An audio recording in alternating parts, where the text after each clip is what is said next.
So hello traders, welcome back to another video. In this video, I'm going to take you through the Forex wins and losses episodes that we had some time back, about a year or two ago. We used to do episodes where we'll share with you the live trades that we're taking, the outcomes of those trades, and we decided to call the show Forex wins and losses because it's about winning and losing money at some point. It's not a straight line, it's not a straight curve. So I'm going to share with you updates on that. Over the last 4 or 5 months, I've been trading my prop farm account. Actually, to be precise, it's 4 months because it's on 20 days since I started trading that prop farm account. The prop farm account size is about 50k. So I gave you guys how I managed to pass the challenge, and I've been sharing the trades that I've been taking via my Instagram. So if you follow my personal Instagram account, probably you'll find that I tend to share on a week-to-week basis the trades that I take, whether wins or losses. I share both, and like many people, we don't just focus on the wins, we share also the losses.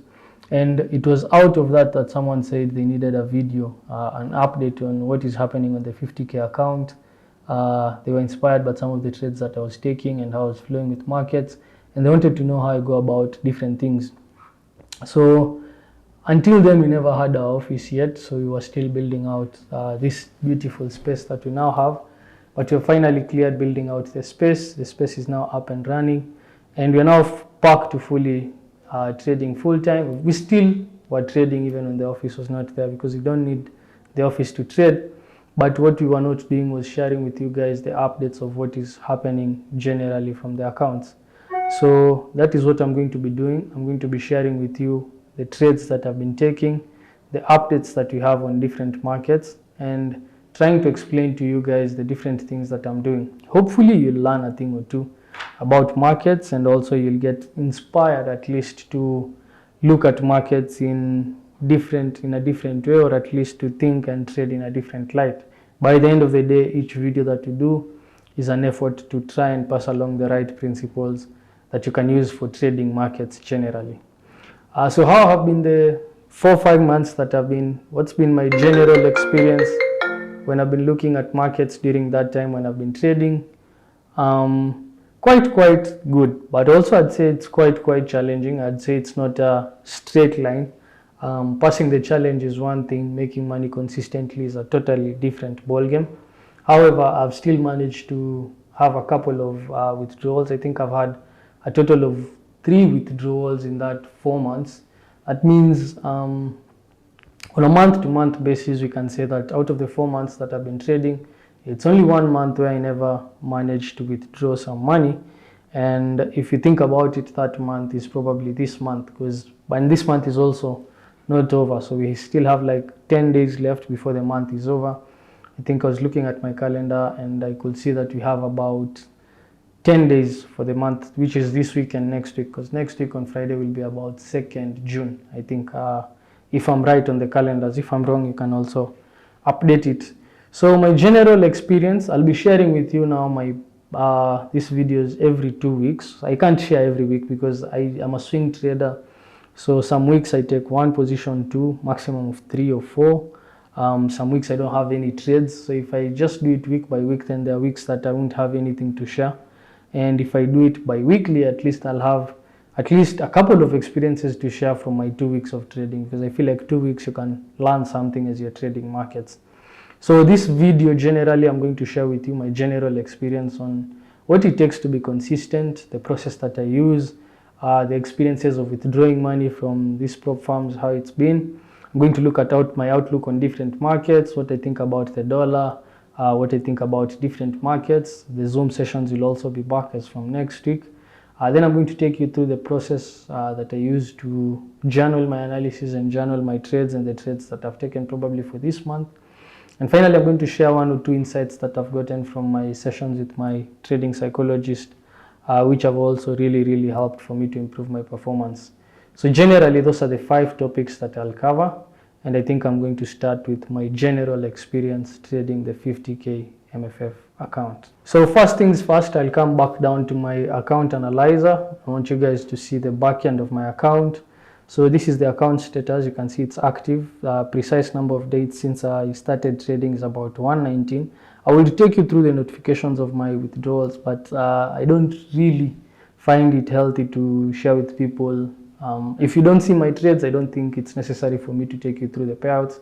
So you can see currently I'm down about 4%, and I have 2 running trades. So if I just show you my phone, I have these 2 trades that are running. So I have 1 trade on GBP USD and another trade on the Dow. The Dow is a bit in losses, and also the pound is a bit on the entry. So nowadays, every trade that I take, I'm risking about $500. So to be precise, I like going with a number on my account. So like right now for these 2 trades, I'm risking about, there's $1,000 at risk here. Converted to Kenyan money, that's about 126,000 that you're risking on a week-to-week basis. And basically what you're trying to do is make some money from the positions that you have. So if you look at the stats down here on my chart, I don't really like the way they analyze. I've actually settled on just devising my own ways of analyzing, because if you look at the account details, there's hourly, daily, and then there's weekly, and for each the stats change significantly. So it's very, very hard for you to pinpoint clearly what is happening. And I also think that most of the stats that they're sharing here are not really useful at all in helping you make money or lose money, because by the end of the day, some of these stats don't really help. I think what is more important is how much are you losing relative to how much you're winning. And they keep changing theirs based on whether the last 2 trades are winners or losses. So they don't really factor in the many trades that you have taken. Their hit rate is also not that accurate, because there are times, like for me, I'll execute a position, probably notice that it's not the right thing to do, then I'll cut it and probably execute another one. They'll still count that one. So even their hit rate is quite wrong. They'll count even the minor trades. Probably you split your trade into 3 sizes. They'll cut them. They'll count those trades as individual trades. So their stats are not really amazing, and that's why I tend to rely on my own stats. So by that I mean I tend to look at my own hit rate in my own way. I look at the trades that I always have a journal which I keep of the trades that I'm taking, and that's what I'm going to share with you in the next session. But one of the things that I'd say, my general experience of trading with pro firms is, if you know what you're doing, there's an opportunity that exists for you to make good money, and to make good money consistently, because the 12% drawdown threshold it's quite big. It's quite big. I've learned that if you manage your risk in the right way, if you know what you're doing, and if you monitor your size in the right way and you utilize position sizing strategies, you can manage not to lose more than 12% for a very long time. You can have this account probably running with you for 1 year or 2, and that's a long time, probably even 5 years, depending on how good you are at maintaining certain things. Like for me, I think the deepest drawdown that I've ever had is about 5%. I think I was at 47,500. I don't think I've ever gone below that level. And generally where I tend to lean is between 3% down to 3% up. Again, I don't compound money here. So as much as I make money, I just withdraw on a week-to-week basis. If it's 2 weeks compound earnings, then I withdraw, because whatever you do, it doesn't really matter. You can't build up that capital. So you'd rather withdraw that money, have it in your other account, and start trading it from a different account, or take up another challenge. But there are a couple of challenges also that I've had. One of them is that fine, perfect consistency that every trader wants, which is having green every month. That's what I personally am working on. I'm working on green every month. So I've had like 2 green months, then 1, I think, which was a loss, and now currently this month, which I'm down, but with those positions that are running. And one thing that I've learned for you to have every month green is try and minimize mistakes that you're making, and be very selective in where you again take trades.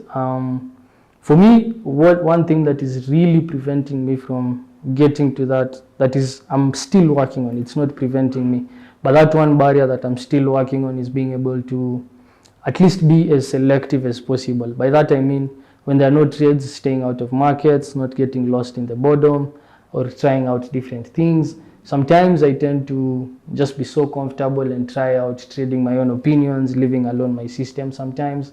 Those minor errors may not take me out of the game, because you'll find that when I make those errors, probably I'm at break-even or I'm already in profit, so I'll make certain errors while I won't lose that much. That's what I mean. But basically what I'm trying to pass along is one thing that is getting hammered into my head currently as I'm trading is the value of being very selective. So if you're trading, try as much as possible to have a consistent edge and to be as selective as possible. Try to cut your trades. Like for me now, I'm taking between 8 to 12 trades. I want to cut them to between 6 to 8 trades. When I was doing the challenge, I was quite selective. And I think that's one thing that I noticed enabled me to actually pass the challenge. But after that, there was some laxity that came in, and that has really interfered with my consistency. Because you find that sometimes probably you're up 4, but you could have been up 8 if you are as selective as you should be. All in all, I can say that it's part of the learning process. I feel like I'm in that place whereby I'm learning now to perfect some elements of my trading before I become fully consistent. I'm off from that consistent loser. I was at some point there, then I came to break even and making money, and now I'm working towards being consistently streamlined in how I look at markets, how I approach markets, the markets that I trade, the setups that I trade, the executions that I have. And I think generally even the money that I make from the markets is going to be quite consistent. All that has been enabled by a very systematic process that I use. And I think that's the next thing that I'll look at, the systematic process that I use to journal my analysis and then to journal my trades. So I think you should really pay attention to these two things. So let me just take you through my analysis. So this is Notion. We've been using Notion now for quite some time, and we've shared it on our YouTube channel, shared with you guys some of the things that you can check on Notion. So on Notion, I tend to have my analysis recorded down, and you can see all the way from January week 1 to currently May week 4. I've never missed a single week of recording my analysis, what I expect to happen in the market. I don't record what has happened, I record what I expect to happen. Many people in trading assume you'll make money by knowing this was to happen, but you'll never make money by looking backwards, you'll always make money by looking forward. So all your efforts should be pointed towards learning how to look forward and look forward in the best way possible. And for me, that means being able to note down the observations and the expectations that I have with markets, and then comparing that ultimately to what happens in the market. So what do I generally mean? If I just open like for this week, so you can see like this is May week 4, between 22nd and 27th. As I'm coming into this week on gold, you can see I have my weekly chart, what I expect. On the daily chart, I have what I also expect. On the 4-hour chart, probably I have my setup, and then I'll have a weekly review. So if I just go back to, probably let me look at last week, then I'll look at this week. So last week I had about 3 trades, 2 were winners, 1 was a loss. So you can see on the weekly chart, as I was coming into this week, I was short on gold. I was anticipating a collapse from here, and you can see this is the move, and gold rallied lower just like we had expected. We rejected this level and had a move lower to the levels that I was expecting. So I had a profitable week on gold. The market played out just like I expected. On US30, I also had a position following the same process, again observing what is happening from the weekly chart, what is happening on the daily chart, what is happening on the 4-hour chart, and then having a weekly review of what is happening on the market. And I had that observations also noted down. On pound, I had the same weekly chart, daily chart, 4-hour chart, and then I had the weekly review also. So, and also on euro yen, I had the same weekly chart, daily chart, and the 4-hour chart, and then you have your weekly review. So every single week, I tend to look at markets from that perspective. So I'll note down what is happening on the weekly, what is happening on the daily, what is happening on the 4-hour, and then in line with that, I'll take some positions. So if I just jump to the next slide, which is, I don't know if this is my journal. Let me just confirm. Yeah, so this is my journal. You can see my journal for the trades that I'm taking. So this is May 1st to 2nd June. In the first week of May, I had this as my daily chart, 4-hour, and then I had this setup, and you can see clearly it worked out very well. US30, I had this setup, this one failed. I remember very well. I had this loss, markets went down. I had this euro yen position also, it was a loss. then I had this Dow a loss, and then I had this gold also a loss. So you can see how by just having those 4 losing trades in a row, if you are at break even, then you're down to 4%. So, but again, just following the process, and you can see now these are the trades that I'm talking about. So I'm sure if you are looking at my analysis, then you have seen the week 3, and you can see clearly this was the trade I had, and you can see we had a winning trade. So it's very, very important. Like for me, I always journal what I expect, and I also journal the trades that I've taken and the outcomes of those trades, because that really teaches you what really matters versus what doesn't matter. So that's how I journal my work. I'm working to see if I can be able to at least share a journal on my expectations of markets and my breakdown of markets. I feel like that's my research on what is happening in markets, and I can share it. But I don't think I've gotten to that point yet where I can just share off my journal the trades that I'm taking, because I feel like there's my edge, and there are a lot of things that I'm working on there privately, which I don't think I'd be that comfortable sharing with people publicly, at least at this moment. Probably when I get some points, yeah, I'll do it. My outlook on markets, what's happening to different markets. If I just come to the chart, currently I have positions. So yeah, I'm looking for markets to continue moving lower. So this is an example of a pound trade that I have. I'm looking for this market to collapse from this level down to this level. This is the trade that I actually showed you here that was running. And I also have some running risk on Dow. I'm also looking for a potential collapse. If you've been watching stocks, I'm sure for pretty much the whole of this year, you've been quite bored like I am. Markets have not been doing much, just moving between 33, 35, 32,000. So not much of a trend, not much of momentum, not much of volatility. A lot of uncertainty, a lot of sideways movement. But I think that's also a good thing, because it tells you probably we're closer now to moving from that sideways phase to trending markets.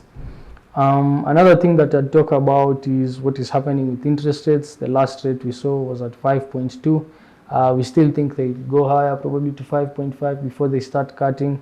Markets think otherwise. We're waiting for the recession to see. There's the problem of the US debt ceiling. So that's also something that is affecting markets, but not heavily. I think unless the US defaults, it will affect markets heavily. But at least up to now, we've not seen any major effects on markets generally.